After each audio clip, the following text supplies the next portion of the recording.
Genesis chapter 30. When Rachel saw that she was not bearing Jacob any children, she became jealous of her sister. So she said to Jacob, "Give me children or I'll die."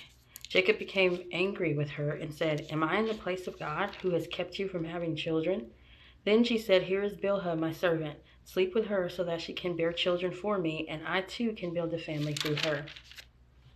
So she gave him her servant Bilhah as a wife. Jacob slept with her, and she became pregnant and bore him a son.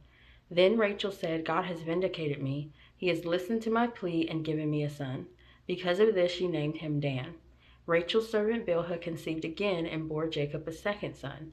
Then Rachel said, "I have had a great struggle with my sister, and I have won." So she named him Naphtali. When Leah saw that she had stopped having children, she took her servant Zilpah and gave her to Jacob as a wife. Leah's servant Zilpah bore Jacob a son. Then Leah said, "What good fortune!" So she named him Gad. Leah's servant Zilpah bore Jacob a second son. Then Leah said, "How happy I am! The women will call me happy." So she named him Asher. During wheat harvest, Reuben went out into the fields and found some mandrake plants, which he brought to his mother Leah. Rachel said to Leah, "Please give me some of your son's mandrakes." But she said to her, "Wasn't it enough that you took away my husband? Will you take my son's mandrakes too?" "Very well," Rachel said. "He can sleep with you tonight in return for your son's mandrakes." So when Jacob came in from the fields that evening, Leah went out to meet him. "You must sleep with me," she said. "I have hired you with my son's mandrakes." So he slept with her that night. God listened to Leah, and she became pregnant and bore Jacob a fifth son. Then Leah said, "God has rewarded me for giving my servant to my husband." So she named him Issachar. Leah conceived again and bore Jacob a sixth son. Then Leah said, "God has presented me with a precious gift. This time my husband will treat me with honor because I have borne him six sons." So she named him Zebulun. Sometime later she gave birth to a daughter and named her Dinah. Then God remembered Rachel. He listened to her and enabled her to conceive.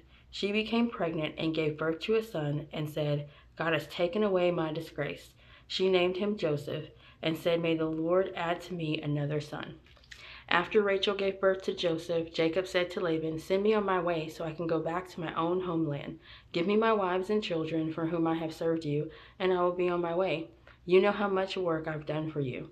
But Laban said to him, "If I have found favor in your eyes, please stay. I have learned by divination that the Lord has blessed me because of you." He added, "Name your wages, and I will pay them." Jacob said to him, "You know how I have worked for you, and how your livestock has fared under my care. The little you had before I came has increased greatly, and the Lord has blessed you wherever I have been. But now, when may I do something for my own household?" "What shall I give you?" he asked. "Don't give me anything," Jacob replied, "but if you will do this one thing for me, I will go on tending your flocks and watching over them.